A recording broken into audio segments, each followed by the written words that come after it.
Welcome back to the Are You Strong show. I have a fantastic guest on today, and we met, a number of months ago, and our schedules are awesomely combined today to really talk about her life and what she's gone through and the amazing things this woman has accomplished and done. But I want to read the back of her book. Before I tell you this woman's name, the name of her book is Rise Up. And the back of her book has her little biography, which I just have to read it. It's almost perfect. It says, a former teacher and coach who discovered her true purpose for taking big risks and finally dealing with a lifetime of grief, trauma, and mental health struggles. She has since gone after her biggest dreams to become a transformational speaker, mental fitness coach, podcaster, author, and founder of her own company called All In Athletes, dedicated to creating a positive and inclusive culture in athletics through mental fitness, education, and connection. Her mission is to go all in to ignite, change, and inspire lives. Holy crap. Welcome, Angela Marie Teeple. I love that. I'm so happy to be here, that we finally connected to do this. I feel like if we would have done it the 6 months ago we tried, it wouldn't be as powerful it is today. So I'm really excited, like I told you yesterday. Yeah, this is that biography there, Ange, is it's incredible. That sounds pretty good. I never It, really read it back to myself. I like it. it is a powerful paragraph of your life. And I have all kinds of questions here to ask you, and we might go on. We're going to go on all kinds of different tangents and topics. Okay. But before I start ripping the questions out, why don't you just tell the audience a little bit about yourself? Sure. Do you want me to like describe myself or like just Just kind of just a just little go with it? intro. Yeah, Yeah. So I think if I were to, I play this game with the people that I speak to, and it's called Who Are You? And usually what happens is the audience member who I call up, I'll say, Who are you? And I say it for 30 seconds. They have to change the answer every time. So usually we all talk about what hats we wear, right? So I'm going to talk about the hats I wear. I'm a wife. I'm a dog mom of 3 labs. I am a business owner. I'm a former teacher and a coach, mental fitness coach now. I am a granddaughter who's living my grandparents' legacy. I'm a proud aunt of my nephew who turned 3 today. I'm a sister. I am um, and yeah, that kind of sums up what I am and the hats I wear. But I'll tell you who I am. I am passionate. I'm funny. I'm kind. I am living my purpose and ready to make a difference in this world and be the person that I needed when I was young. And I am, I hate to sound corny, but all in committed to my self journey and discovery and helping people do the same. So I would say that's it in a nutshell. Hmm. that's a good nutshell. Yeah, yeah, Yeah, right. So living your purpose, I love that. Can you go deeper on that? sure. So I believe that everything that happens in your life sets you up for what you're supposed to do. So one line that actually John Gordon has always said is not what happens, things don't happen to you, they happen for you. And I believe that what I've gone through in my life, I had to make something out of it. So that is why even though you can live your purpose through my teaching and coaching career in a school, I wanted it bigger. And living my purpose has just made me find what I'm supposed to do, my God-given strengths, use them, and that's when I have found the most peace. So that's when I knew that I was supposed to be on a bigger stage. I was supposed to collaborate with people that are like-minded. And that purpose is to really just help the people that have gone through what I've gone through. And I like to say, I like to turn the light on for people and help them rise. Ooh, love that. Turn the light on for people. How did you coin that one? That's nice. I like that. Well, I guess through my life, people have always told me I was a light. And, through your limiting beliefs and the trauma I've been through, I never saw it for myself. But then as I really did see that those are things that kept me going. Um, I just was like, I am a light. I was given a personality, I was given a love for people, and I'm gonna use it now. And I want other people to see that in themselves. So because people help me see it, I want to help other people see it. It's I can't believe you said that you're the light. I created this mindset of a lighthouse, you Yes. know, Did you you read know. my book? Oh, you didn't read it No, yet. I didn't read it yet. No. Oh, So Jeff, this is crazy. I know. So I came up with the idea of what's a lighthouse designed to do is give ships direction, Hmm. right? And the beacon light at the top that continues to blink and shine. I said, well, as and what I'm doing here is I want to be the lighthouse for people. I want to be the beacon light that continues to blink and it gives people direction on where to go with whatever they're dealing with. And Hmm. so don't tell me you put that in here.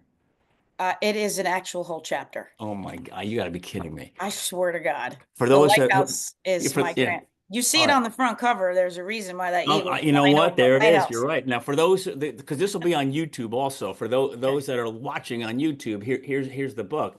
And you know what? I see it now. The lighthouse is on. I can't believe that. Isn't that crazy? Holy You really crap. didn't know that? I swear on my children's life, I did not know that. Look, because I told you, when I read, you can tell Yeah. I didn't read this book yet Okay. because when I That's read, just I nuts. highlight, tab, and write all over it. So that is crazy. That's crazy. That's nuts. Oh my But God. it's Wow. awesome. Whew. So So we're aligned. So yeah, let's there you like, go. So let's go backwards in time, okay. because I want to kind of build up to where you're at today, but I want to Hmm. kind of let everybody know like how did this all started? Hmm. You were a teacher for just over 20 years. Can Yeah. you talk about being a teacher? What was going on in your mind as a teacher? Why were you a teacher? And how was it being a teacher? How did that help propel you into where you're at today? Yeah, so school was always a safe place for me, through what I went through as a child, and athletics became that safe haven. So when I was done with high school, I went and played field hockey in college, and then I got my degree in nutrition. But when I first got out of college, I still couldn't unidentify with being an athlete. So I was like, you know what? I'm going to be a coach. And I wasn't sure if I was going to use my nutrition degree, but I ended up getting my transcript evaluated, and they said I could teach science without having to go back to school. I will put out there that I was not a school kid. It just made me feel safe, and I enjoyed being there with the mentors through my life. So, but I got What made you feel safe there? I would say the consistency, the adults who cared for me, the positive reinforcement I would get, the attention that I needed. I would say my friends and how they were so open and loved me in a way that like it didn't matter who I was, and what my family background was. And so that was like the place where it was like the consistency I needed. Yeah. So when I got out at 20, I was 22 years old, and I went back and coached at the high school I played at with my former coach. And I was like, wow, I really like coaching. And what And then sports were you coaching? Because I people may coached want to field know. hockey. Okay. Yeah.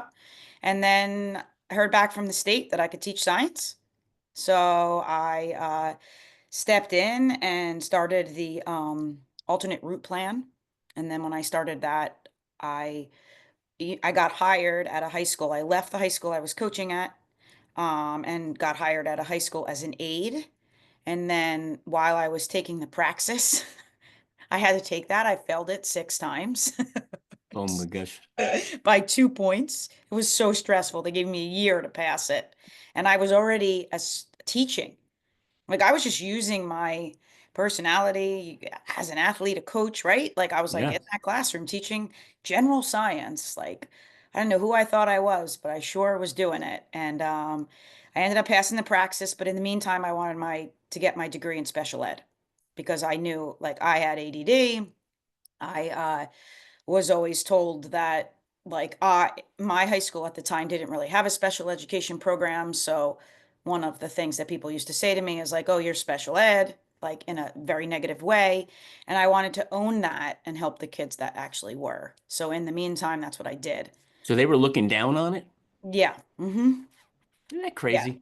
It's crazy what that looked like 30 plus years ago. Yeah. And So today it's a whole different view. exactly.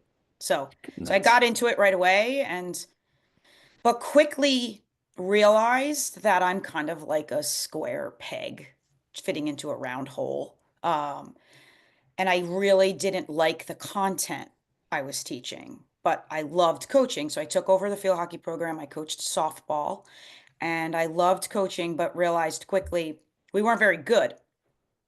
But I still wanted to give them the experience that I had, regardless of wins and losses. So that's when I really dove into the power of culture, and the diversity of the kids I coached taught me so much about what they needed and how I could give it to them that even though I didn't necessarily love teaching science, I found this love of coaching even more. And I was coaching life skills. And that's Yeah. where like that love started. Mm. Right. And so from there, I also was like, okay, how am I going to sustain this career? Because those bells drive me crazy. Somebody tells me where I have to be. I Yeah. hate signing in. I hated somebody telling me what I had to teach. And mind you, Jeff, I'm going to give you a plot twist. All right. I ended up marrying the principal of the building, meeting my husband there, who then became the superintendent. And here you have Ange running around the hallways. I'm involved in planning the proms and the yearbook, and I'm a coach. And I beat to my own drum. And my poor husband was just always like, "You're lucky you're likable." Was he telling But you to calm down, stop he doing was that, very often. get And in line like everybody else? exactly. Yeah. And but appreciated my Yeah. uniqueness, but the other teachers didn't. And it quickly became a toxic environment.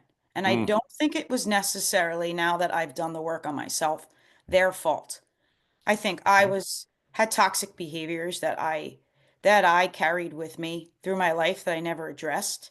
So it was like a tsunami waiting to happen. Yeah. And so that's kind of like the teaching career in a nutshell. And then it was finally like just following my heart to leave. So Hmm. what, I mean, you're there doing it 20 years. That's a long time. Yeah. How, I'm going to ask you if you don't mind, if we go behind the scenes, right? Yeah. They see the Ange who shows up in school, super peppy, excited, smiling, energetic, jacked up, looks like she's having a ton of fun. But behind the scenes, you're going home saying this stinks. Yeah. You know, Well, that's been the coping mechanism my whole life. yeah. So Pretending. how did you I don't even know how to put this. How did you prevent the world from seeing that? Um, I would say that was my addiction. Okay. I my family, they were all addicted to drugs, and I was addicted to success and achievement, and being Mm. seen for what I could do was an addiction of mine. So when I would go home and spend a weekend in bed to get up Monday morning to show the world that I was okay, um, was a journey, and it was a lot for me to keep hidden. But my why at that time was these kids need me. I don't care if these adults don't like me. These kids need me and my energy, and I'm going to figure out a way to help them the way I needed help, but not let them see me as Yeah. struggling. So I filled their cup up as mine was like literally draining for Mm. 23 You- years. So, I mean, I love what you just said. Your why was the kids need you. Hmm. What did you, from what you were seeing and experiencing with these young kids, these young students, these young athletes, what did you see that they needed from you? They needed somebody to be real with them. They needed the power of connection Mm. before just focusing on the X's and O's of the sport. They needed to feel they belonged. Everybody struggles with a sense of belonging. And whether they were going to go on and play in college, I wanted to give them a place where they belonged because that's what my coaches and my teammates did for me. And so that was where I really saw the power of culture. really saw that this really helped kids beyond the field, and I was really good at that. Hmm. Yeah, as I hate to say the word former, right? But because sooner or later we become former at everything. Yeah, But right. as a former little kid, high school, college athlete, you know, what you said, give them a sense or a place to belong. The locker room, the team, the camaraderie, in the right situation, there is no better thing to belong to, right? And 100%. and for the people, and this topic comes up so many times on the shows that I do. You can't explain it, Mm-mm. no matter how hard you try. And say, can you explain the feeling when the locker room's going right? No. Hmm. Can you explain the feeling of a bus ride or a plane ride after a team win? Can Hmm. you explain the the camaraderie or the wanting to be around each other on a team? Can't explain it, But and then I ask people, can you explain what it feels like to be out on the field or the court or wherever you're, whatever sport you're playing? Can you explain what that feels like? No. But if I say to you, a former athlete, do you know what that's like? You're like, yep, Yeah. I get it. But Hmm. you try to explain it to somebody, and then when that's taken away, and we talk, and I have this phrase, athletes die twice. They die when they're the last time they play the sport, and then they die in real life. You can't explain what goes through that athlete's life when that's taken away Hmm. or when it ends. Sometimes it is taken away by injury, Yeah. but it's when it stops. Hmm. So man, that what you said, give them a place of belonging, to belong to. Man, that is so true. Hmm. Whew. Man, we could Yeah. talk about that for like 2 hours. Yeah. And I think part of what in this generation and what we need to start to shift towards in programs and with coaches is that sense of belonging, how to teach them how to belong and Yeah, how to help others belong is what they need to take from the lesson so that when they are done with sport, they want to crave that again and they know how to get it. yeah, Because throughout their lives, whether it's in their workplace or within their family systems or in the community, that should be a continuous goal for the rest of their lives is to crave that belonging they felt on the field. yeah, We need to teach them that, and that's important. And does it mm, get overlooked? yeah, Yes, because we're college, a high pressure situation for your wins and losses, but really to dive into that belonging is one of the philosophies of yeah. all. Hmm. And this is kind of help us on the next question I want to ask you. It's really about sports and how the impact of sports, right, has helped you personally overcome craziness in your life. But then from your learning how to overcome it, you're teaching these young kids how to do it. Hmm. And now they'll take it and they'll teach it and they'll take it and they'll teach it. And this generational will just continue to the ripple effect.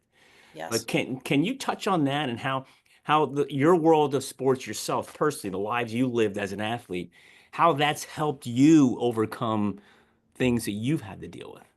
Yes. And I would say 30 years ago, it was different. There was tough love. Oh Uh, yeah. there was suck it up. Oh There yeah. was why are you crying? And so I would say that part of what ignited me to start this company and believe I could do it is that what I had to get through, like I had to really find out what athletics did give me. And it was the connectedness, and it was the will, and it was the determination, and it was I'm going to do this no matter what, right? But the not being able to show your feelings and not being able and not somebody telling you that they believed in you was wears on you. And Yeah. so now you're going to fast forward, and as a 16, 17, 18-year-old, 19-year-old, 20-year-old, those are formative years for your brain and your Yeah. pathways. And as now as I'm studying this to be able to help kids more, I feel that sports can be a vehicle for you to also know how to deal with the tough times, but dealing with them doesn't mean you have to be strong. You'll read that in my book. It doesn't mean mentally tough, doesn't mean just forcing yourself through it. Resilient doesn't mean I'm going to get through anything possible. It's also asking for help. Yeah. It's also a pivot. And these are the strategies and the skills we need to teach our kids in athletics as well, I believe. So yeah, I think athletics taught me that connectedness, that belonging, but it also taught me how important it was that those years could have, I'm 47. So now I believe in the neuroscience of neuroplasticity now. I believe that I am rewiring my brain. I've done it for a year. My life has completely changed. And I How did believe you do that? When people are hearing that, they're like, what the heck is that? What does that mean, and how did you do it? so basically, like, I became obsessed with it back in when that book, The Secret, came out. Hmm. And that was like, they didn't really, that was like, oh, I want to win the lottery. And if I keep saying it, I'm going to win the lottery. So it was intriguing to me back then because I was like, I definitely want a different life, but I don't know how to go about it. And then I'm a big fan of Mel Robbins. I got to just meet her. So that was Yeah, I really saw that. You got a picture with her. I saw that. That cool. was good. And she brought on a couple people on her podcast. And it was like, I was meant to dive back into it. So We I got to took get her on about, your podcast. oh yeah, I'm going to go on hers too. Don't worry, Jeff. Um, And so I took time to really study what that meant. And really, like, when you talk about manifestation and you talk about visualization, like, I believe that it's you have to rewire the thoughts in your brain. But if Mm, you don't go back to where those thoughts started and heal that person that thought them, if that makes sense, did yeah, you follow that? yeah, Then you can't manifest anything. So once I went back to, hey, why do I have that limiting belief that I can't take my book and put it on shelves and do a book tour? Because somebody when I was young told me I couldn't write. And somebody when I was young told me I couldn't do things because of my family background. So I had to deal with that. And then now I'm like, hey, you know what? Yes, I can. And the more I tell myself that, and the more I surround myself with people that are doing it, the more I connect with somebody like you and light me up and the podcast, it's it's game over. So you have to kind of goes with the all in theory is that you've got to go in all in to change it. yeah, Your people, your places, your things, your thoughts, your yeah. what you listen to. So But you know what it yeah, gives you? You know what it gives you? It gives you the same feeling when you're out on the field, yes. Yep. And that right? visual, and that's why visualization, getting these kids to see themselves already doing it. I mean, you see the top 10 athletes doing it. Oh yeah, I mean, we just talked about Tom Brady. You see that yes, he changed his his physical fitness. I yeah, mean, everything. I laugh about when I see his picture from draft day Yeah, to what that man looks like now at my age. Like, yeah. like that's not a He just ran the coincidence. 40 faster than he did it when he was in college. Yeah. That's no coincidence that that No, man is this successful. He dove into every part of, yeah, I would say, self development, yeah, like so. yeah, Yeah, it's been powerful for me, and I really want to find a way to teach it to kids in a dummy down way, um, and really hone in on it, and then also adults, also teachers, educators. I want educators to see their power, but a right. lot of educators have to deal with what they've gone through themselves and what they're bringing to work every day because we all got stuff. So. Yeah, we all got It's a big baggage. it's really lit me up too, Yeah, is that good. space. Mhm. That's cool.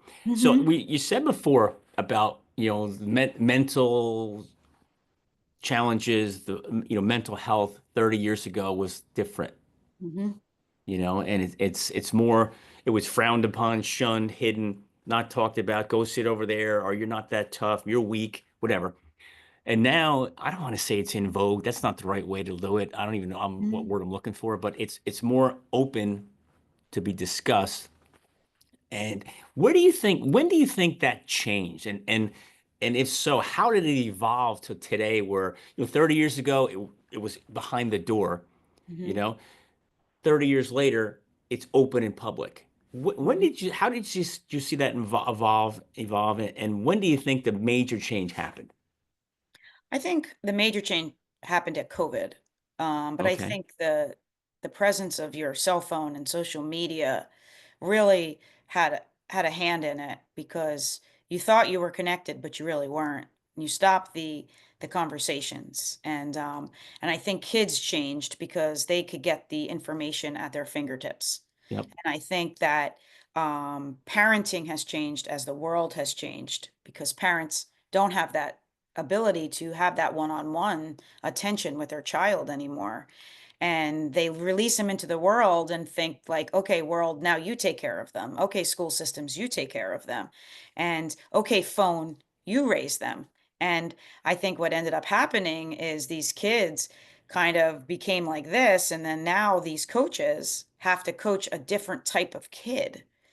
And that shift became, well, this isn't working. How can we help this kid even more? Because they're not as driven.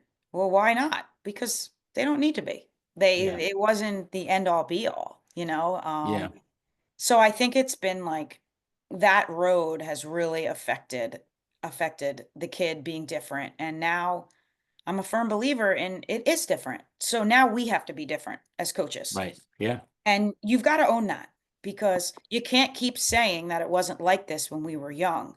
And I No. say this in a very gentle way. Well, I try to be gentle when I get passionate, but we are educating and coaching and mentoring and modeling to the younger generation based on how we did it, but how we did it isn't the same anymore. So Yeah. you have to shift. Yeah. You have to find new ways. And you can't keep saying, well, you have to have tough love. No, yeah, you do.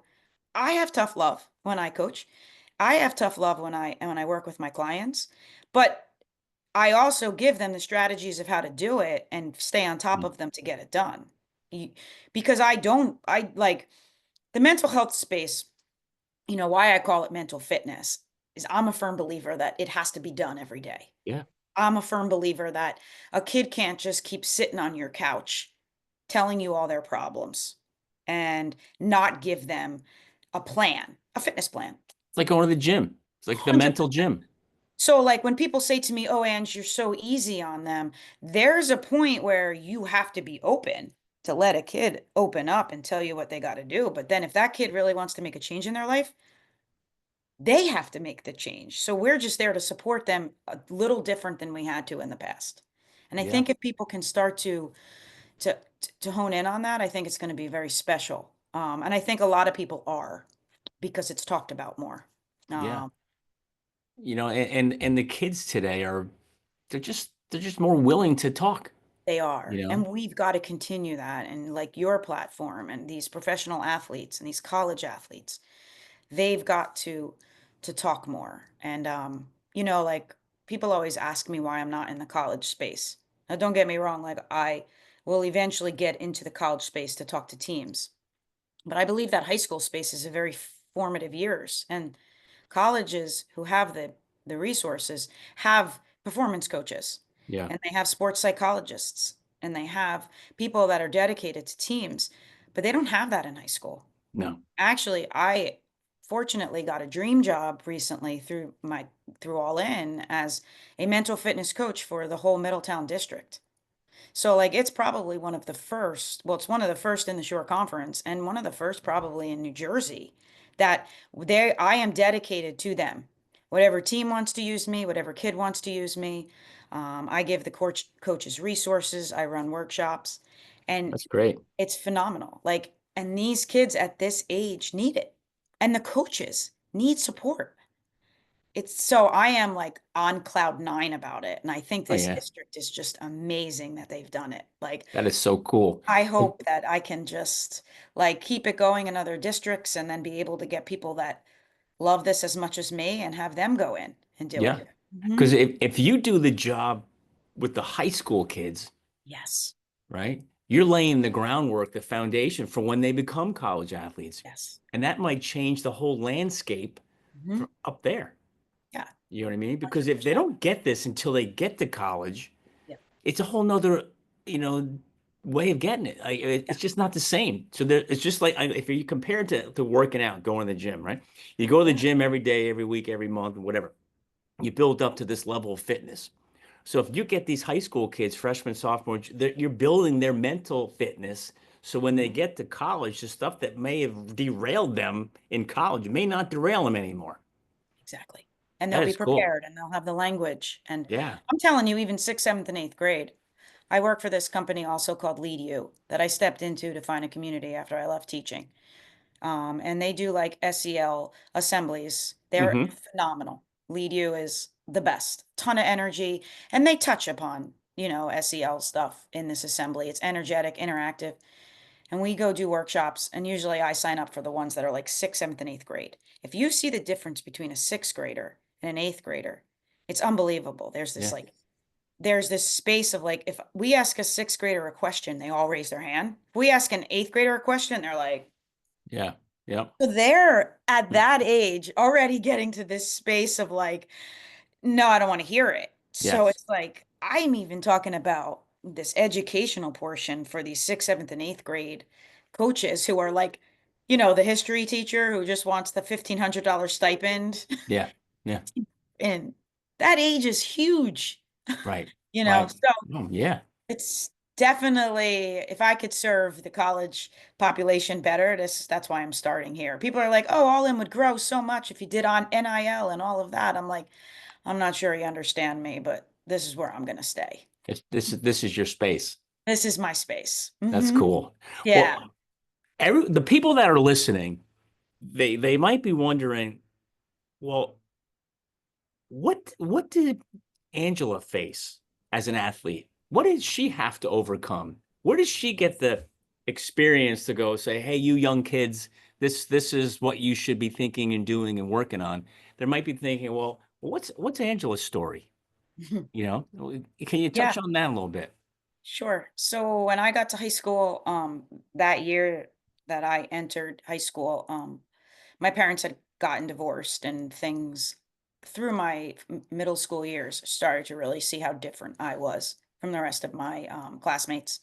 And so when I went into high school, there's a ton of stories I could go into, but I just felt different. And so as an athlete, like I struggle to be consistent. And I, when you're dealing with what I was dealing with at home and going onto the field, like I needed hard, like tough love. Like I was that kid that, needed a lot of negative attention. I was that kid that struggled. Um, I was that kid that needed, how they say like the kid that acts out the most is the one that needs it the most. Well, that Yeah. was me. And Okay. fortunately, like my coaches and my teammates and their families, which you'll see in the book, took me under their wing. So I did not have a good mindset, but I was an athlete that was driven and I was a player. I didn't put the work in outside of it. But I was a goalkeeper, so, and I knew that that was where I felt success. So then once I caught on to that, I was like, oh, there's no stopping me. But through my high school years, I dealt with eating disorders, I dealt with abuse, and my sophomore year, I went to go pivot and what they thought I blew my knee out, but I went and got an MRI to only find out that I wasn't born with ACLs. And so, yeah. How can that be? So basically, when my mom didn't know, she was young. My mom was really young and my dad was young, and they didn't know they were pregnant with me for 6 months. And at that time in their lives, they were, drugs at that time were very rampant in their lives. And so I was born at 6 months, and so not everything developed, and I didn't figure that out till that injury to then only find out that like all of my ligaments were lax and I had a syndrome called Ehlers-Danlos, which is like, so my labrums in my shoulders, my hips, and my knees, nothing stays together. Yeah. Like a Gumby, kind of, I guess you could say. So Okay. I couldn't really, no one recruited me because I was a medical risk. But my coach from Ball State, the coaches there, they gave me a shot and told me you can walk on. And at the time, I know this sounds really corny and this is actually a synchronicity, but I wanted to be Rudy from Notre Dame. Yeah. So I was like, I'm going to Indiana. I'm going to get there. Notre Dame didn't have a field hockey team. And I'm like, going to Ball State. Let's go. So I go out to Ball State. I walk on and I ended up within a month of the season, the starting goalkeeper. I became the number 3 goalkeeper in the country and gave me a scholarship, and I had to get surgery every year. And it was really hard because I had 2 knee braces I had to wear, But on top of that, I still had this same mindset and was still going through these family problems. So for me, it was a lot, but I stuffed it, found ways to stuff it. When did you find out in your life that you were missing those pieces of your body? Sophomore year of high school, first Holy year as a smokes. goalkeeper. Yeah, yeah. And I found out then that it was the ACLs, and then as I got older, I ran into a lot of physical problems. Yeah, A lot of them now in retrospect were because of my mental issues that I wasn't dealing with, but I had to get surgery. I had like hand surgery and stuff like that until finally I went to a functional medicine doctor in New York City, and they did the work, the blood work, and they asked all the right questions and found out who you were, not just like your chart, and they figured it out. hmm And wow. now I have to be really careful, follow a certain diet, and ever since I, dove into that, it's changed my life. So, That's yeah. incredible. Yeah, it's Yeah, another part of the story. Jesus. That's so, I was going to ask you something. The next question was, well, what kind of injuries and physical ailments did you have as an athlete? But Jesus, you just They told were a intense, that's lifelong stuff. lifelong. Yeah, I've that's had not stuff that, hey, you fix it, you're done. Yeah. You know, I had thumb replacements. I had to take a ligament from both of my forearms to make sure my thumbs stay in place. I've had my hips done, shoulder, and my knees have been done a total of 9 times. So I'm waiting till I turn 50 to be able to get the knee replacements because they said they only last like 10 years. So they right? won't let me get them any sooner. So I have to be really careful my workouts and stuff. But I've always wanted to run a 5K, and everybody tells me I can't. So I'm signed up for one on my birthday this year. And if I walk and jog that 5K, it's the bucket list, Jeff. It's That's going down good. this year. So Yeah, so when is it? April 19th. All right, it's coming right, it's right around the Oh man. corner. Yeah, I started practicing. All right, I you can't can run do it. very long, but You can do it. How long do you think it'll take you? I mean, my goal I would say would be like, I would say it would have to be like my goal 35 minutes. Okay. 30 would make me feel successful, but I'm really How diving about in, how about how about just crossing the finish line?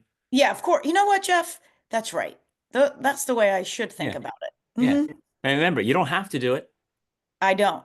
but It's a you great get to point. do it. You get to do it. I get to do it. And There it is. and it's funny you say that because I ran the New York City Marathon Oh, wow. a year ago, Cool. and I ran it with my daughter Okay. together. And on my wall, I have a picture over here of me and her actually crossing the finish line together, holding That's hands.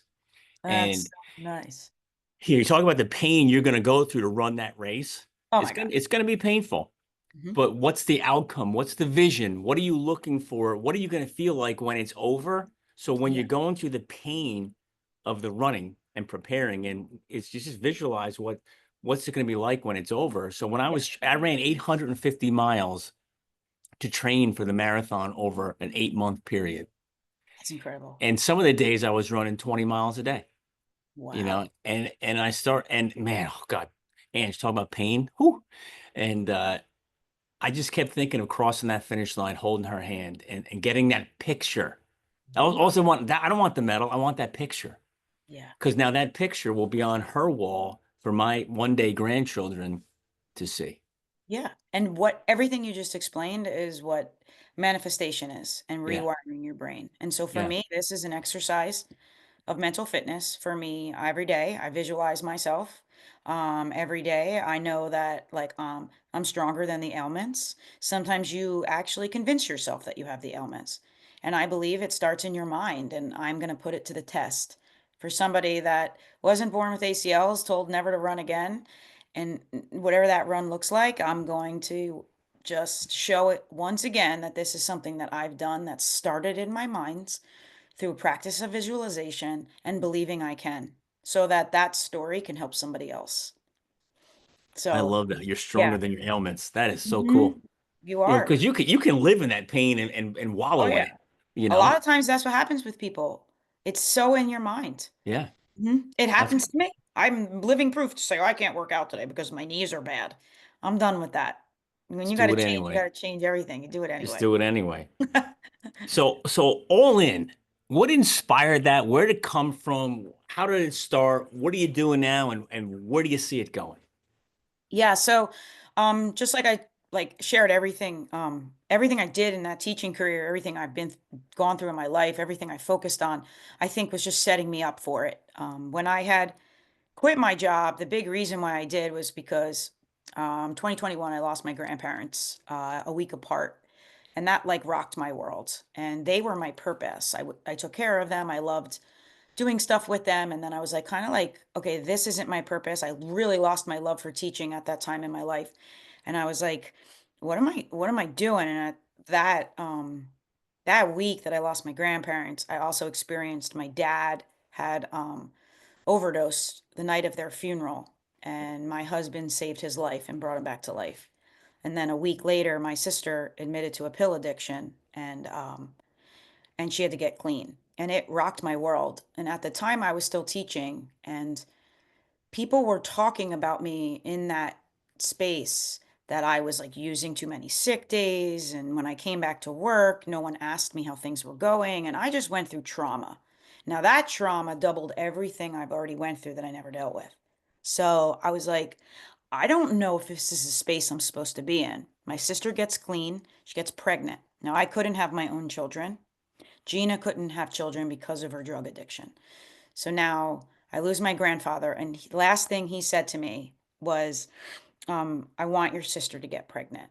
Figure out what's going on with her. Was the last thing he said to me when in person, actually 4 years ago, and this month. And I was like, all right, Pop, I'll figure it out. And then when he died, like, and I saw him take his deep last breath, I was like, okay, I'm gonna figure this out. So Gina has a baby a year later. His birthday is today, January 11th, 2022. And once she has the baby, she gets postpartum, and I have to take family leave. So I take family leave, and I'm now raising the kid because my sister and her husband get COVID. I got to Mhm. deliver the baby.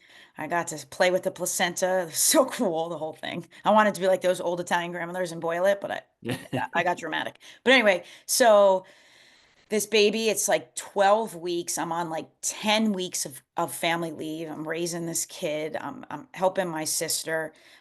She goes back to drugs, and I'm like, I cannot let this kid live in this generational curse. And I can't do this with a toxic mindset from this school and from who I have become. I'm going to quit my job. I call my really good friend, Holly Migliaccio, and she's like, well, what's your exit plan? And I'm like, I don't know. She's like, what could you do if money wasn't an issue? I said, I would start an inspirational t-shirt company. She's like, all right, let's have another plan, but keep that in the back of your mind. So it all kind of worked out where I was going to buy a cafe. She was going to help me. I got into the restaurant business and said, this isn't for me. I can't change the world, and I can't change the generational curse for Luca. And this is not fulfilling me. So I was like, I'm not going to do that. I'm going to chase this inspirational t-shirt idea. And then I tied it to the mental health part. But what started to happen for me, Jeff, was like I was getting triggered because then I was starting to see how I was really trying to help people with mental health, and I never dealt with myself. And so when we came up with the name, it was like we love the name of All In. And I started the business with my friend who played for me my first year, one of my first years out of college. Her name was Melissa Katz. She was the graphic design part of this. And we came up with All In, and then we kind of said, all right, well, our t-shirt brand is called All In, and our organization will be called All In Athletes. And we were a t-shirt company. And then all of a sudden, I started speaking and doing workshops with teams and tying in this like wear what you believe in and this message. I was like, I am hooked. I love this. Started my original podcast called All In Chronicles with Big Ange like 2 years ago, and I was like, this is it for me. But what ended up happening is I went 100 miles an hour, never dealt with myself, started to deal with pressure, stress, and anxiety, and I couldn't outrun it anymore. So on June 24th of 2023, I had a severe panic attack because of a series of events that happened in my life. And I engaged in self-harm, and I wanted to kill myself. But because I had been speaking about mental health, I dialed I called my therapist and knew to get help and go to the hospital. So I woke up 24 hours later with a concussion in a mental hospital. And Ange Teeple she was stopped. Somebody stopped her. Somebody stopped her in her tracks, and it was time for Ange to deal with Ange. And through the power of prayer, I got up off my knees, and my grandfather came to me that day, and that's where Rise Up came from. And the woman came in and she said, "You can put your clothes, you can take your robe off." She handed me a t-shirt that I went into the mental hospital in, and it was the eagle. And because that was our thing. And got up off my hands and knees and I walked out, and I realized very quickly that mental health doesn't discriminate. And I Mm, had to spend 7 days in the hospital to find out who I was. My parents came in. I had to address them for the first time for a lot of things that happened in my life and their role in it.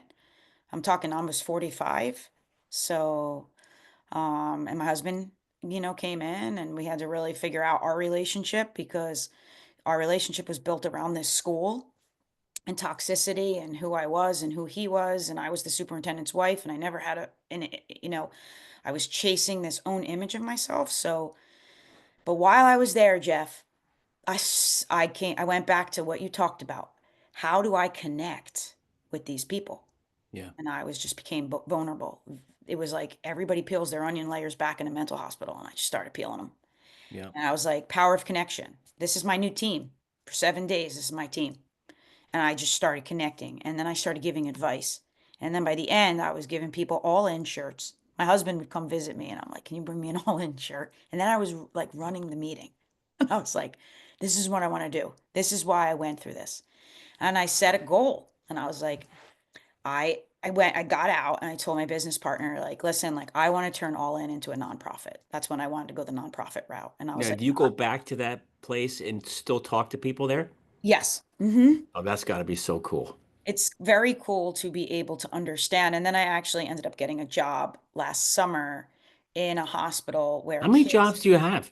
oh God, you have no, You for got me, it so was, many things going on right now. Oh my well, I'm God. not there anymore. All But right. for me, I needed to see I got that job. It was like it was at a school called Integrated Care Concepts, and it was for kids who had just left a hospital.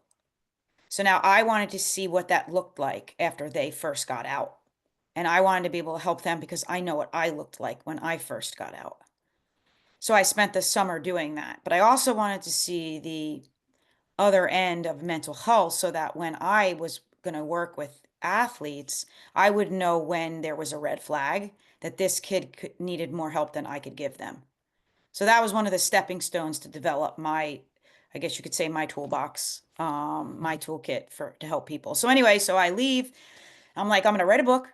I'm going to do a TED talk, and I'm going to turn this into a nonprofit. And I did that. I did that in the year, and it was hard, and it was a lot, and I was still healing. And then fast forward to just recently, I decided that when I did the nonprofit, it was all in athletes. And then I was speaking. So it was like I had all in athletes, and then I had this all in word. And then I had Ange Teeple. And I wasn't comfortable because it was all me. It was all Ange. And I wanted to marry them. But I had this thing about having a nonprofit. But then I realized that my nonprofit was raising money for other people's nonprofits. And Yeah. I was the Yeah. worst nonprofit ever. So I was like, I said, I'm done thinking about this. I'm going to take 3 months and dive into who I want to be without the influence of any business, without trying to be somebody else. And that's when I decided that All In is a personal development company. And under that umbrella is my All In Athletes organization that educates and has an ambassador program and runs community events. And then, under All In is also my speaking, my workshops, my book, my podcast. And Jeff, when that clarity came at the same time of everything starting to manifest one after another and slowing down, everything made sense. I was like, this is it. We're gonna Ange is all in is Ange. I have no red tape. Screw the IRS and your stupid paperwork. Yeah. Let's go. Well, And that's it. That's present day Ange. I'm going to ask you to give me some more detail. You know, I know why? Why? Because if I'm sitting back listening, I'm thinking it can't be that easy. Those 90 days, 30, 60, 90 days you sat back and did some self-reflection and kind of figure out who you are and really what you want to be. What kind of things were going on during that time? What were you thinking? What were you coming up with? What was the challenges and how did the Love that. outcome become the outcome? I love that question. In retrospect, it was all about finally slowing down to have patience, to say I don't have to figure it all out today. I hired my own coach, and she was a Christian like myself. She believes in your intuition and your heart center, and she helped me go back in time to heal those broken parts of me, to figure out like, well, did I want to have a nonprofit because I wanted to show the world that I have a nonprofit, or did I really want to have that nonprofit? And, really ask myself those questions of, do I want to be on social media for attention, or do I want to be on social media to make a difference? Mm, Okay. I that's needed that gigantic. Okay, let's hold gigantic. hold that for a second Hmm. because is it attention or entertainment or is it impact and results? Hmm. You know what I mean? And some people have asked me, "What are you doing? What are you just having entertaining?" No, this isn't about entertainment. Hmm. This is about impacting other people's lives and hoping to change their lives forever and change the way they think and the way they look at things. 100%.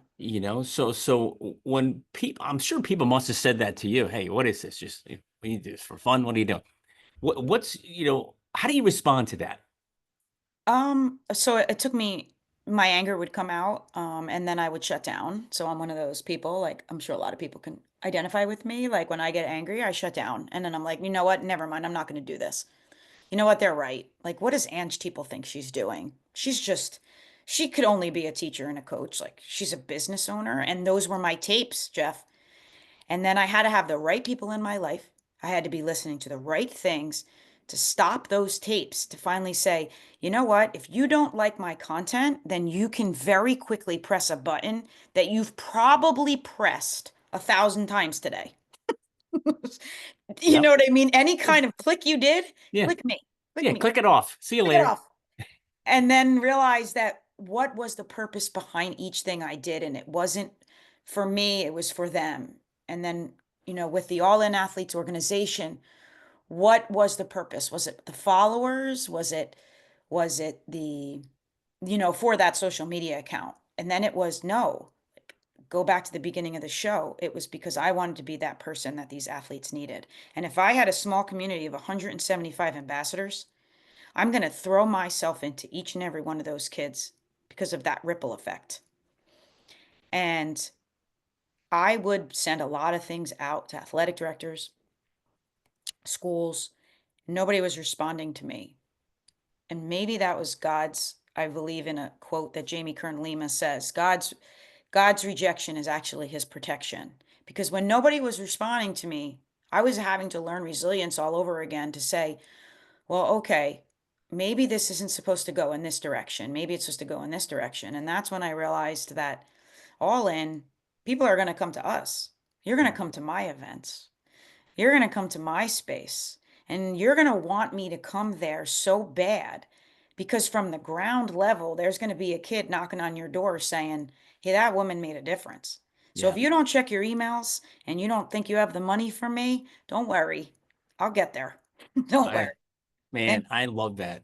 yeah. You know, Mhm. And so the that was like those when I was in those moments, 30, 60, 90 days, there was a lot of crying, there was a lot of picking myself up, and it was a lot of letting go of the trash and not saying people are trash because everybody, I love people, but yeah, it was okay. This is it. that's Mhm. cool. And I'm just thinking I don't know why this word keeps popping in my head, but imposter syndrome. Oh, it's Y- intense for me. Not, it's always intense, but Right. But what did you go through that at all? oh yeah. Hey, you know what? I'm telling people all this stuff, but I'm not doing it myself. Yep. How did you deal with that? I had to get real with myself. And I had to say, if you're gonna put this in, again, another reason why manifesting started to work for me was if you're gonna put this out in the world and you want this abundance to come back to you, then you have to do it yourself. And once I started committing to do it myself and drown out the noise, was when the imposter syndrome started to stop. And now it's like, watch me. Now it's the words are different now. Like I spoke at a women's event for my first time on Wednesday night, and I always felt like wearing a hat and my quarter zip or an oversized button down and leggings or cute dress pants for Lululemon, I couldn't fit in with the women that wore the suits and that got really pretty and dressed up, and I had this tape in my head, and I was like, you know what? I'm gonna Okay, just let me cut you off there for a second. Sorry about that, but when you say you couldn't fit in, why do you have to fit in? there you go, Jeff. I got up there, and that night was my test to say, all right, I am going to be authentically me. Yeah, See what this looks like in this group of women and men in personal development space because I want to go in that direction. because Really. when you're not you, what I first tried to of put a all, blazer on a couple times yeah, in my beginning parts of me speaking, yeah, and I just felt like a realtor. So now now but I'm when me, and yeah, when you're not you though, you're up there thinking about you. You're up yes, there thinking, are they looking at me funny? Are they really, am I really fooling them? Am I convincing them? And you're thinking more about that than really why you're there. yes, And yeah. now if you're up there being you, hey, this is who I am, this is how I dress, this is how I walk, talk, and act. You don't like it, okay, then don't have me here. I'm not for you. And it Yeah. ended up being moving. Like when I say like the women in the dresses were like, I love you. And I'm like, I Yeah. love you too and your dress. So TED Talk. Talk about that. You Oh, know, that was cool. yeah, let's But if I can go back and watch it, I'm like, oh God, I've gotten so much better. But that's just the critic in me. But the TED Talk journey was really one of the first times I manifested that. I got last January, I read Joe Dispenza, his book, and I was doing his practices for 30 days. And one of it was every day, I'm going to be on a TED Talk. I'm going to be on a TED Talk. I'm going to be on a TED Talk. So I put the work in behind the scenes. I hired a speaker coach. I obsessed over how to apply to TED Talks. I applied to so many, never got a response, nothing. And then by the grace of God, my high school that I went to hosted their inaugural event. And I was like, oh God, this is ridiculous. This is ridiculous. So they accepted me. I mean, I would hope they would. I was an alumni, I had a story, yeah. and my book was going to come out in April. And I envisioned myself. I bought a blazer, the blazer I wore, it was an orange blazer. I will wear it again, I'm sure, somewhere, but not to speak in. And every day till the TED Talk, from February till June, I envisioned myself in that blazer and everything I was going to say. And so for TED Talks, you have to have a script, and then you have to memorize the script. And Who so writes the script? you do. Yeah. So I had to write this script and I had to memorize it. And that made me very, very uncomfortable. And your script has to get approved. Well, in the space that I was in, right? So that was really hard for me because when I speak from my heart and read the energy, I do better as an Ange. So I went up there and went off script. Did they say anything to you? Hey, you got to go back on, or what's There were going on? some things that like it took a little while to get approved. But the TED World, but I did, but it did go through. I But why do definitely you have to have a script? Why can't you just be you? they have a lot of rules for TED, and kind of thing. So they like the people that run the events try to really stay in that space. Um, and you can be me, but I think when you want to talk on the TED stage, it's like so educational and there's like ways to get looked at and how to get followers. And that was a time in my life where that was what I was focused on, you Yeah. know? And it was another time in my life that I had to get up and know that the whole world would hear my story, especially my family. And that was a really hard thing. My parents never watched it. And they don't like really, they get really upset about when I share the story, but I have learned to say to them, like, you need to take responsibility for what happened. And maybe you don't want to address it and you still like do drugs. and you're in a different space than I am, I love my parents. Like I have the best relationship with them, but they don't understand this. They don't understand this. And How old are they? my parents are, my dad is 67. So he was 20 when he had me, and my Okay. mom Okay. is 70. Hmm. Okay. So think about that for a second. What you say, you're going to be turning what? 48 in April. 48. Hmm. You're so old, I right? am. You're Feel turning it. 48. Your parents are in their late 60s, 70. They are living mentally in the world of you don't talk about this stuff still. Yeah. And You know what I also they're mean? living mentally from being teenagers because so many drugs they did Yeah. have kept their mind there. Right. So they Right. don't even know. Yeah.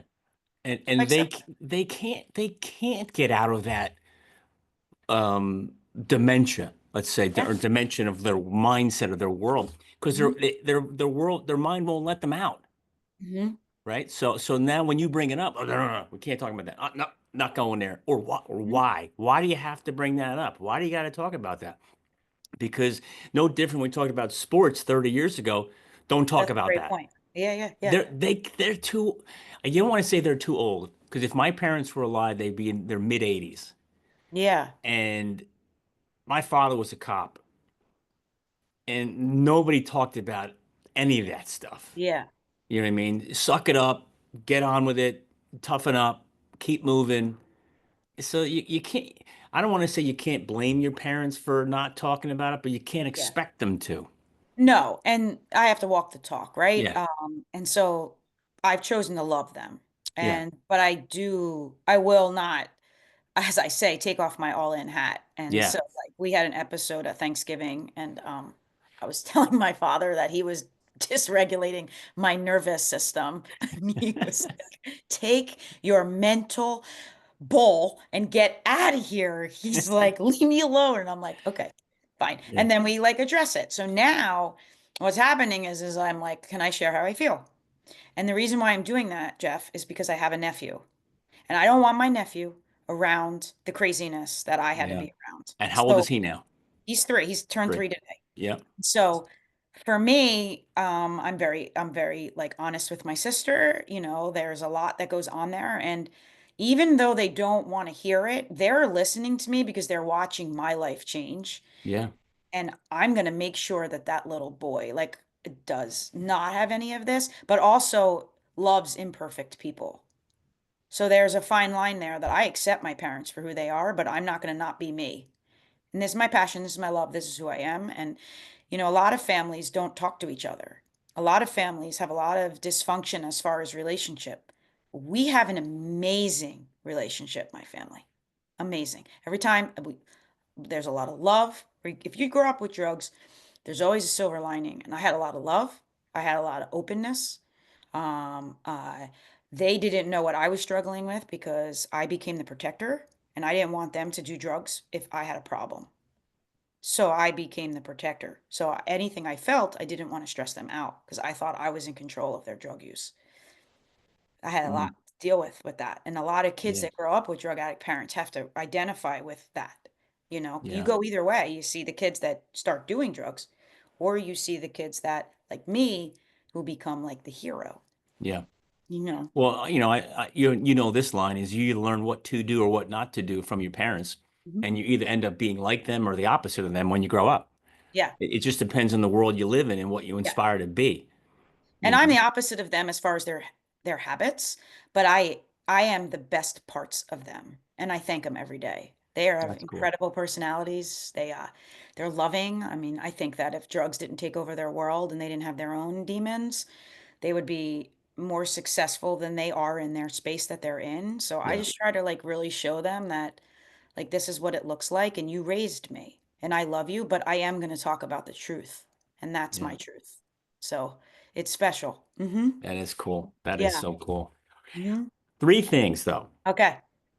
Rise Up, the book, you know, where did the title come from? Which we kind of touched on a little before. All in, how did you think of that? Hmm. And then you mentioned the word before you invented a word, Yes. right? I think you said it's resilience.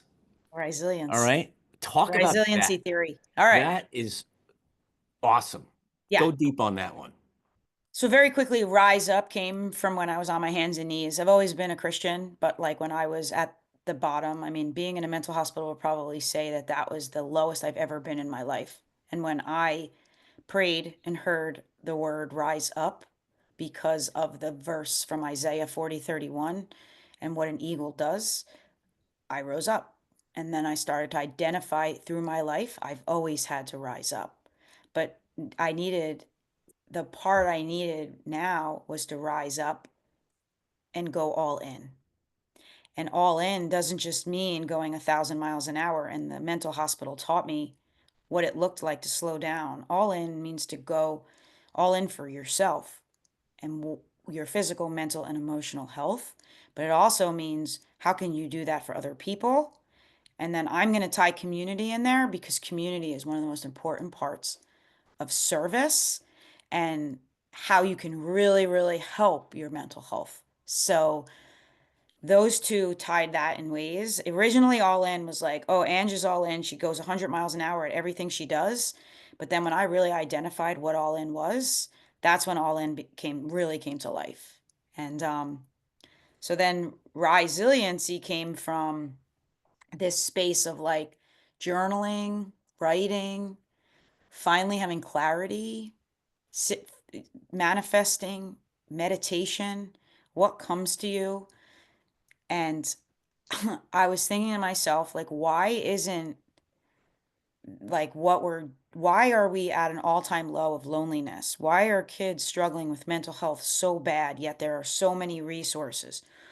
And I started to think about the messages that we give kids, adults, professionals. You have to be resilient. Okay, you have to be resilient. What does that mean? It means that you can get through anything.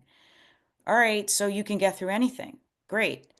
But if you don't get through what you have to get through and learn from it and rise from it, then you're going to be right back where you started because you're just going to repeat the pattern. And yes, things do happen to you, deaths happen to you, tragedy, illness. All of those things teach you how to rise. So when I combine the two of like being resilient and then that part of resilient, which is like ilient, which kind of means like silent, Mhm. yep, doing that work to then rise. So I kind of was like, resilient, let's go. That is so cool. Well, Yeah, there's the so title of your next book. it is resiliency theory. Yes, that is the what we're going to get started with. And you know, Jeff, when I wrote that book, it was really hard. But now, as I have clarity in my life and belief and the right people around me, it's just happening. It's just flowing and it's just my words make sense and my heart beats different. It's just But, different. for those who can't see you, they can only hear you, is when something is connecting in Hmm. someone's mind when they're speaking it, like right now, you're speaking to your successes, right? I can see in your eyes Yes. when you start to talk about it that your eyes change, your facial expression changes, your smile changes, your connectivity changes because it's inside of you and it's who you are, who you've become, Mhm. which is it's incredible to think about what you told from where you came from. Let's just go back to day one of teaching. Like, what Yeah. the hell is going on there? You know what I mean? And where's this all going to go? And to Mhm. where you're at now. I mean, you know how many people will never have the courage to say, screw this job, I quit, Mhm. and I'm Yeah. going to go change my life and others. Where it's going to go, I don't know. I'll figure it out along the way. But to have the confidence and the focus and the discipline and the resiliency to go out there and do it, it's just it's incredible. Yeah, it was a long 2.5 years of self-discovery and then identifying what all in is and the messages that you want to put out there have to be like the pillars have to align with what you represent. Like for Yeah. us in this company and me, and as I want to grow it, you have to believe in connection. You have to believe in where you put your focus and perspective. And I believe that's the backbone for resilience and what we need to be teaching athletes, coaches, Yeah. everyday people, professionals, Yeah. places. And Yeah. I just want to take that message on any platform I can. And it just, Right. and I did before, but I didn't do it myself. And now that I'm doing it myself, now I feel okay going up to somebody and being like, all right, let's do this. I'm so much more like when I write an email, it's like, you better hire me because it's your mistake if you don't. Yeah. Before I That's the was like, mindset you got to have. Is like, you need yeah. me. You know, Before it was you, like, let me go on to Chat GPT, see what they tell me to say. Let me yeah. copy and paste. Let me send this email to this cyberspace. Let's see if they get it. Now it's like, I do my research for each person I send the email to. I want to Yeah. be in the right spaces. I write it out myself. I feel what my heart is telling me. How can I help? And then it's like wildfire. It's just this You know, end. it's so funny you say that, chat GBT. You know, when you write it yourself Yeah. and then you throw it through chat GBT to kind of see how like they might pretty it up a little bit, but after sometimes you're like, wait a minute, I didn't want to say that. Yeah. That's not, I didn't, I wrote it better. It came out of Yeah. my mind better than chat GBT, you Hmm. know? But And that, that becomes with a belief. yeah, Like I like didn't believe that I could do it. And then right. as soon as I was like, all right, because I was afraid of what people were going to say Mm, and how I wasn't like everybody else. yeah, So that's when you finally accept that you are you, yeah, and it's like whatever I write, it's like, okay, maybe this sucked, but I have to suck before I'm great. And even yeah. when I'm great, I'm gonna suck. So And when you suck, you can't get any worse. and then you just learn. So Yeah, now it's like, whatever. you can only get better, right? Let's do it. Yeah. So what advice, and what advice can you give to somebody? I know you kind of laid a lot of things out in the last hour here, which is really phenomenal. But what advice can you give to a young athlete who's sitting at home suffering mentally and they don't know where to go and what to do? I would say first thing is, find a trusted adult and be courageous to just take that first step to say, I need Mm, help, whether it's to a trusted adult or whether it's to, a friend who then can gear you towards a trusted adult. I believe that the number one um, armor you need in life is to get these kids to identify who that is. And that should be identified for every kid on every team or in every school.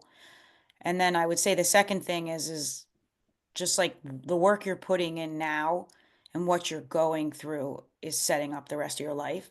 So so it's okay to go through it because nobody great in life, no matter what you choose to do, has not gone through something hard.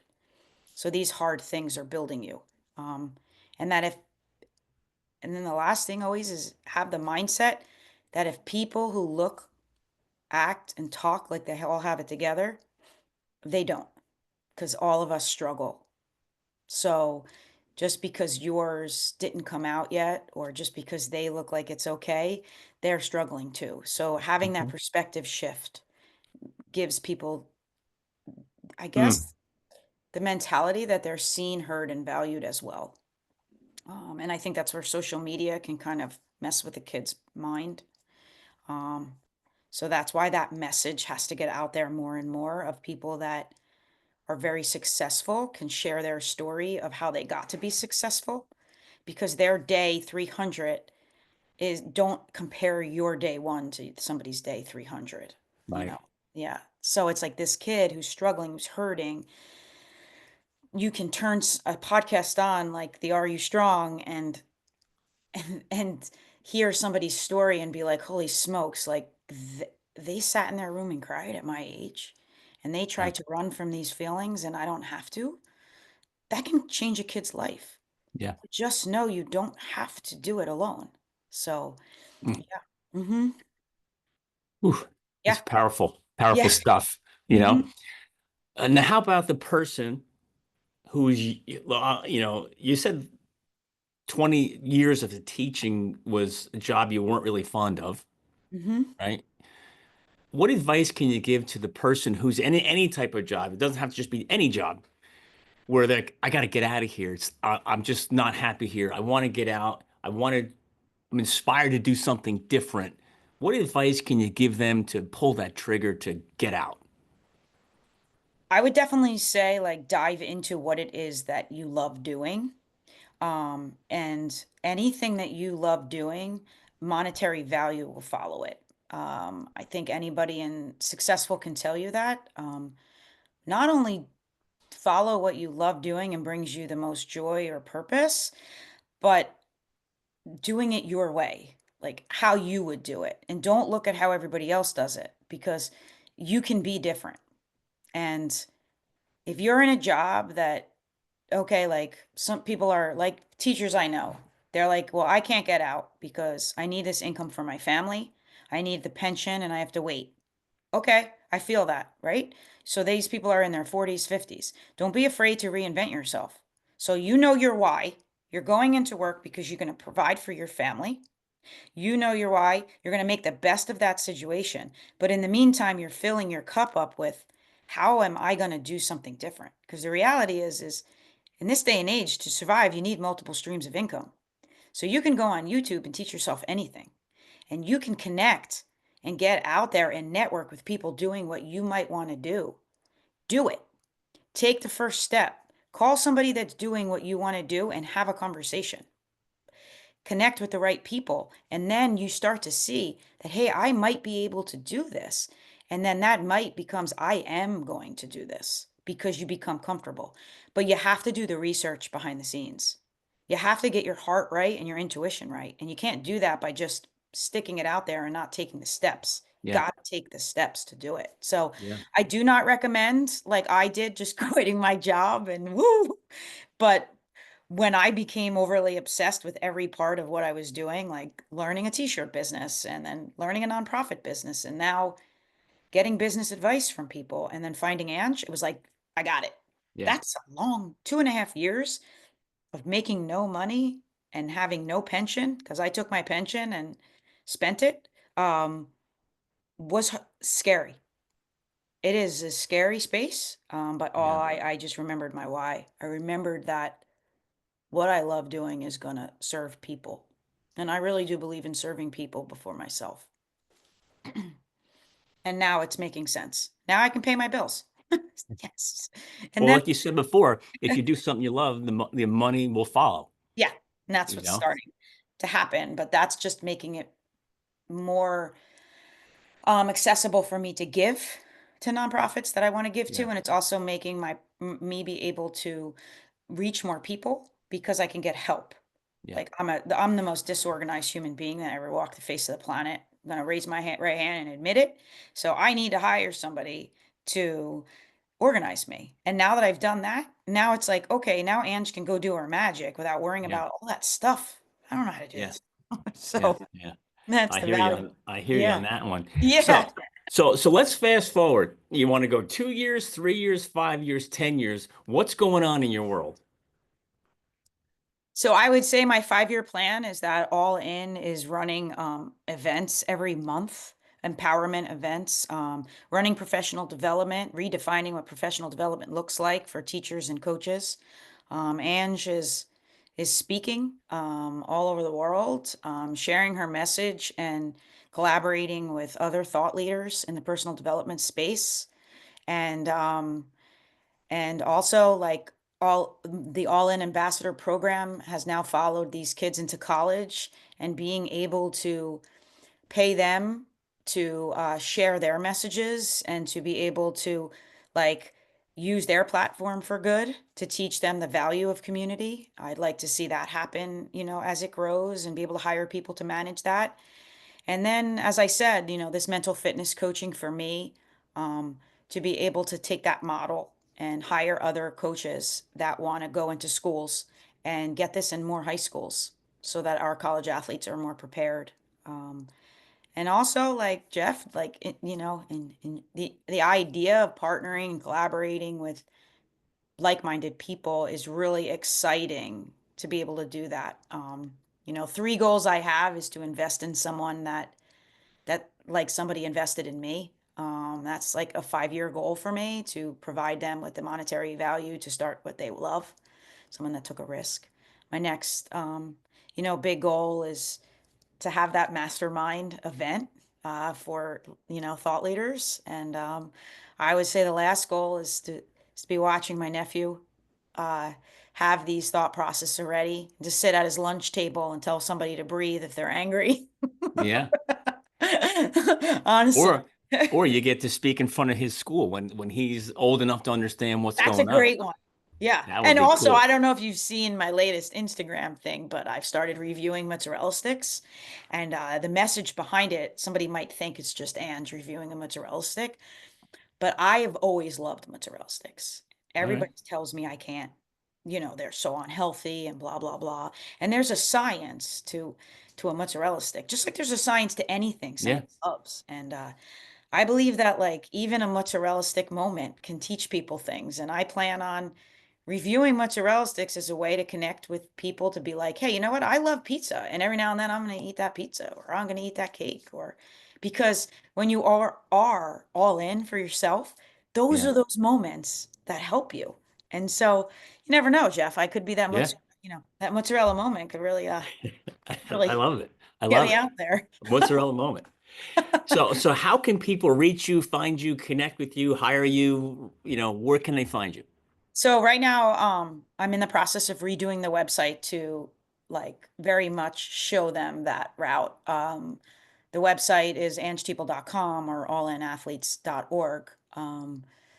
I would say through social media right now would be the best place, but we are going to start to put that content out that will help people more because I believe before anyone hires me, which I am getting hired and I am speaking in places and it is growing rapidly, but at the same time, like I believe this free value that someone has to put their trust in me and I want to align with the people that want that message. So it's just like following us on Instagram, maybe, giving your suggestion on what that looks like, and just seeing where it takes you. Because I Yeah. would never have thought, I would be here 2.5 years ago. And somebody in business told me that where you start your business is not where it's going to end up. No. And I wish I took that advice more seriously, but like anyone can say, Monday morning quarterback is It's very easy to be a is Monday very morning easy. quarterback. Very easy. But your social media works because For that's how later. I found you. Yes. So you posting your stuff. I'm like, man, this woman is intense.